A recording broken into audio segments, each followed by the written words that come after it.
Everyone, I am Vaishali. कैसे हो आप सब? आज की इस वीडियो में हम लोग डिस्कस करेंगे जो बच्चे बीएससी में हैं या एमएससी में हैं या बीएससी के साथ आईआईटी जेईई सीयूईटी की प्रिपरेशन कर रहे हैं और सीएसआई नेट गेट की प्रिपरेशन कर रहे हैं, या फिर आप ड्रॉपर हैं, आपने एमएससी कर ली है और 1 साल प्रिपरेशन कर चुके हो, तो आप लोगों को किस तरीके से ट्यूशन स्टार्ट करना चाहिए, कौन कौन सी क्लासेस के ट्यूशंस ले सकते हैं, कॉलेजेस के ट्यूशंस ले सकते हैं, इंजीनियरिंग मैथ्स के ट्यूशंस ले सकते हैं या कंप्यूटर साइंस के ट्यूशंस ले सकते हैं, तो किस तरीके से आपको मैनेज करना चाहिए। मैं यहाँ पे ये चीज़ क्यों बता रही हूँ, क्योंकि मैंने बहुत साल ट्यूशन पढ़ा है। मैं आपको अपनी जर्नी बताऊँ ट्यूशन से रिलेटेड, तो आप कहोगे कि मैम हमेशा अपनी जर्नी लेकर आ जाती हैं। ऑफ कोर्स, जब मैंने जो अपनी जर्नी से सीखा या बाकियों की जर्नी से सीखा, वही सब मैं एक्सपीरियंस आपके साथ, रियलिस्टिक लाइफ एक्सपीरियंस ही आप लोगों के साथ यहाँ पे शेयर करती हूँ। कोई भी किताबी चीज़ें यहाँ पे या फिर गूगल करी हुई चीज़ें यहाँ डिस्कस नहीं की जाती। तो मेरे जो मैंने ट्यूशन स्टार्ट किया था, मैंने 10th क्लास से ट्यूशन स्टार्ट कर दिया था और टिल माई एमएससी तब तक मैं ट्यूशन ले रही थी। और अभी भी कुछ साल पहले भी मैं ट्यूशंस ले रही थी इंजीनियरिंग कॉलेजेस के।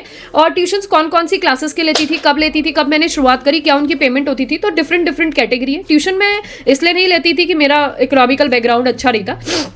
मेरे पेरेंट्स दोनों, मदर और फादर दोनों बैंक में रहे हैं, तो ऐसी कोई ज़रूरत नहीं थी। लेकिन फिर भी क्योंकि मुझे नीड थी, मुझे लगता था कि मैं शायद छोटे बच्चों को पढ़ाना शुरू करूं, तो अभी से थोड़ा मुझे और पढ़ाने की एक तो इच्छा भी होती थी, मुझे अच्छा लगता था, इस वजह से मैं पढ़ाती थी। और दूसरा, थोड़ा अर्निंग भी आती थी, एक छोटा अमाउंट, तो वो भी मुझे अच्छी लगती थी। तो मैंने 10th क्लास ऑनवर्ड्स ट्यूशन पढ़ाने शुरू कर दिए थे।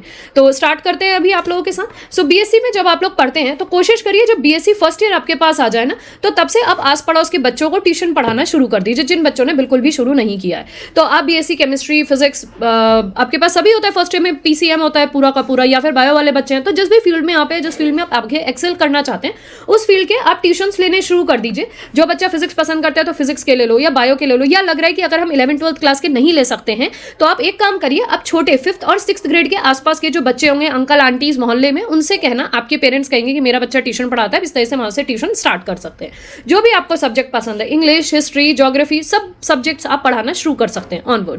ठीक है, जब आप बीएससी फर्स्ट, सेकंड या थर्ड ईयर में हो। तो फर्स्ट, सेकंड, थर्ड ईयर में हमारे पास क्या क्या होता है कि हमें कॉलेज जाना होता है, और प्लस हम यहाँ पे ट्यूशंस भी करते हैं। अगर हमें किसी सब्जेक्ट में प्रॉब्लम आ रही हो तो हम ट्यूशंस पढ़ते हैं, या फिर अगर हम आगे आईआईटी जेईई सीयूईटी पीजी की तैयारी कर रहे हैं, या फिर कुछ बच्चे ऐसे हैं जो एमसीए की प्रिपरेशन करने के लिए सोच रहे हैं या एमबीए की प्रिपरेशन करने के लिए सोच रहे हैं, है ना, तो वो बच्चे उनकी प्रिपरेशन भी कर सकते हैं। तो आपको 1 घंटा अपने लिए निकालना है, इन सब टाइम के बाद भी 1 घंटा निकालना है, या 40 मिनट का ट्यूशन लेना ही लेना है। और अगर आपको लगता है कि आस पड़ोस वाले पैसा देने के लिए तैयार नहीं, तो फ्री में पढ़ाओ, इट्स ओके। जब आप शुरुआत करो तो आप फ्री में पढ़ाना शुरू करो। आपको अगर 1 या 2 बच्चा भी मिल रहा है तो फ्री में ट्यूशन पढ़ाओ। उसके बाद क्या होगा ना, अगर आप उसको बहुत अच्छा पढ़ाओगे, उसके नंबर अच्छे आएंगे, तो उसका पेरेंट, कोई भी पेरेंट फ्री में आपसे ट्यूशन नहीं पढ़ाएगा, वो चाहेगा कि आपको कुछ ना कुछ वो अमाउंट दे। तो अगर वो ट्यूशन फ्री में ही पढ़ा रहे हो, इट्स ओके। अगले महीने से कह देना, अगर आंटी आपको अच्छा लग रहा हो या अंकल आपको अच्छा लग रहा हो, तो आप मुझे इतना अमाउंट मिनिमम पे करना शुरू कर दो। इस तरीके से तुम अपनी ट्यूशन की जर्नी शुरू कर सकते हो। और कोशिश करना BSc first year, second year, third year, तीनों साल में जब जब टाइम हो, अपना जो भी सब्जेक्ट आपका पसंद हो वो पढ़ाना शुरू करो।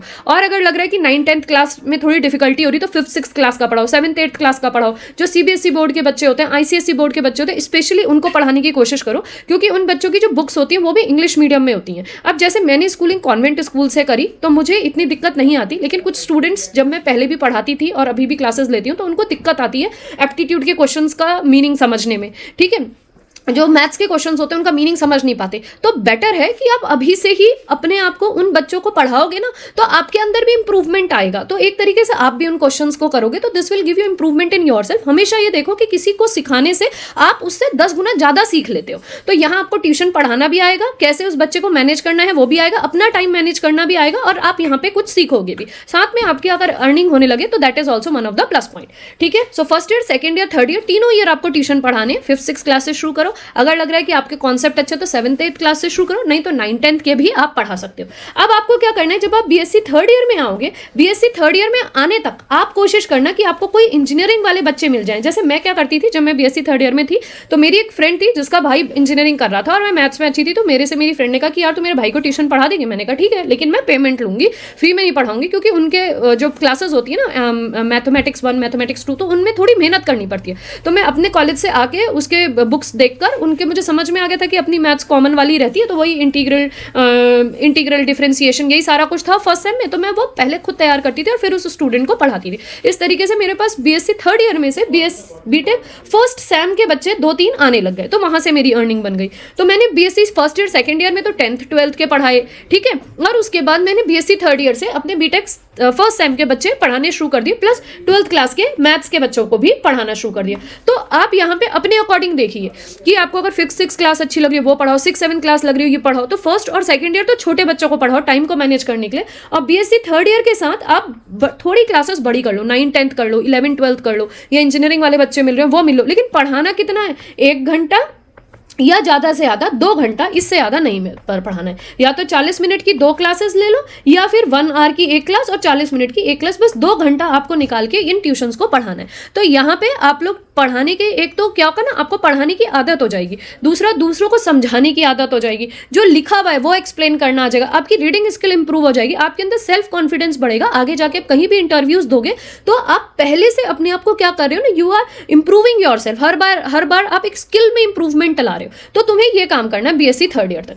अब अगर तुम इसके बाद कोई आईआईटी जैम के कॉलेज में जा रहे हो तो of course it is not possible. अगर एग्जाम क्वालिफाई हो जाए तो कि एमएससी के साथ पढ़ो, क्योंकि तुम हॉस्टल में रहते हो, तो या फिर सीयूटी पीजी के कॉलेज में जा रहे हो। लेकिन अगर तुम एमएससी अपने घर में रह के कर रहे हो तो व्हाट आई सजेस्ट, जब तुम एमएससी में हो ना, तो या तो बीएससी वाले बच्चों को ट्रैक करो, या बीटेक वाले कुछ एक बैच 1-2 बच्चे तो बीएससी बीटेक वालों को पढ़ाओ, ताकि तुम्हारा बीटेक वाला भी पोर्शन रिवीजन होता रहे यहाँ पे, ठीक है, ट्यूशन के लिए। और उसके साथ अगर तुम्हें पॉसिबल हो 1 घंटा इनको पढ़ाओ, कॉलेज तुम अपने जाओगे ही जाओगे, और साथ में 1 घंटा तुम 10th से 12th वाला जो भी तुम्हें बैच मिल जाए, 10th का मिल जाए, 9th का मिल जाए, 11th का मिल जाए, 12th का मिल जाए, एक बैच इनका पढ़ा लो। भले ही 2 बच्चे वहां रहे हो, 2 बच्चे यहाँ रहे हो, इट्स ओके। एक स्मॉल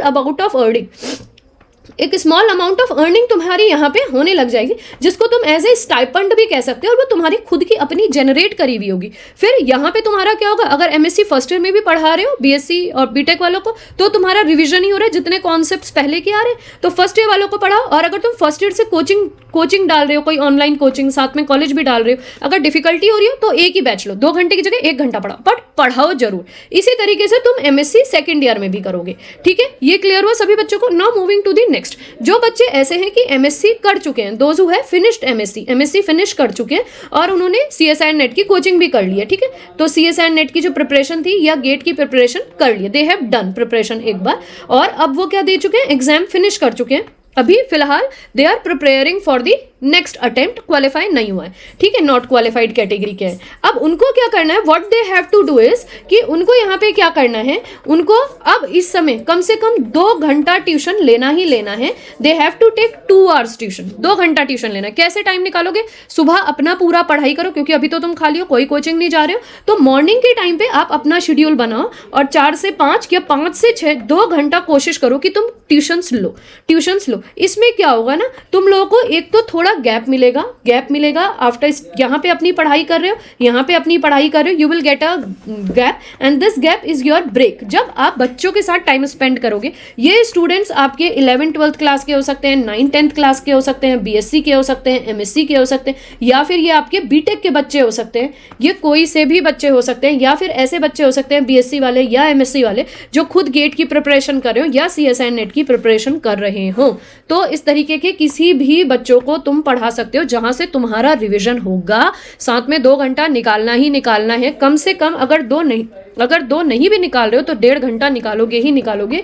फिर ये तुम्हें स्टाइपेंड भी देगा, ये तुम्हें पॉलिश करेगा in the sense they will make you speak something. तुम उन्हें कुछ बोलोगे, कुछ समझाओगे, तो वो स्किल तुम्हारी इंप्रूव होगी। हाउ टू एक्सप्लेन समथिंग, अपने बात दूसरों के सामने कैसे रखनी, क्योंकि बच्चे अब बड़े हो चुके हैं, तो उनको कैसे समझाना है, बहुत सारी छोटी छोटी चीजें आप लोग यहाँ पे क्लियर करते चलोगे। अंदर से एक सेल्फ कॉन्फिडेंस डेवलप होने लगेगा ना, एक सेल्फ कॉन्फिडेंस डेवलप होने लगेगा कि कैसे किसी को अपनी बात कही जाती है, कैसे अपनी बातें किसी को समझाई जाती हैं। अगर कोई बच्चा तुम्हें सामने से गलत कह रहा है तो तुम उसको कैसे एक्सेप्ट करोगे, तो तुम्हारे अंदर एक्सेप्टेंस भी आएगी। तो पता है, ये पढ़ाने से एक मनी तो जनरेट होगी, साथ में साथ you are developing your personality. आप अपनी पर्सनैलिटी को डेवलप कर लोगे, अपनी पर्सनैलिटी को भी डेवलप कर रहे हो, ठीक है, और एक अर्निंग भी कर रहे हो। तो that is this way you can start a small amount of earning with the tuition. चाहे आप बीएससी के बच्चे हो, चाहे आप एमएससी के बच्चे हो, या चाहे आप एमएससी पास आउट हो, अब इसमें किसी भी कैटेगरी के बच्चे आ सकते हैं। प्लस जो बच्चे बीटेक कर रहे हैं, जो बच्चे घर में रह के बीटेक कर रहे हैं, फर्स्ट ईयर बीटेक है, सेकंड ईयर बीटेक है, थर्ड ईयर बीटेक है, आप लोग भी ट्यूशंस पढ़ा सकते हो। मैथ्स के ट्यूशंस पढ़ाइए, केमिस्ट्री फिजिक्स के ट्यूशंस पढ़ाइए। इससे आप लोगों के लिए भी एक खुद का स्टाइपेंड जनरेट होगा और आपके लिए एक स्मॉल अर्निंग आएगी, and you will also going to improve your personality, कैसे किसी के सामने अपने आप को रखा जाता है, अपनी बातें रखी जाती है इंटरव्यूज के लिए, ये सब चीज़ें स्किल्स आप इसी में सीख लोगे। ठीक है, अगर ये वीडियो अच्छी लगी हो तो प्लीज़ चैनल को जरूर सब्सक्राइब करें, और किस तरीके की वीडियो आप देखना चाहेंगे वो मुझे जरूर बताइए। Till then goodbye and take care and thanks for watching this video.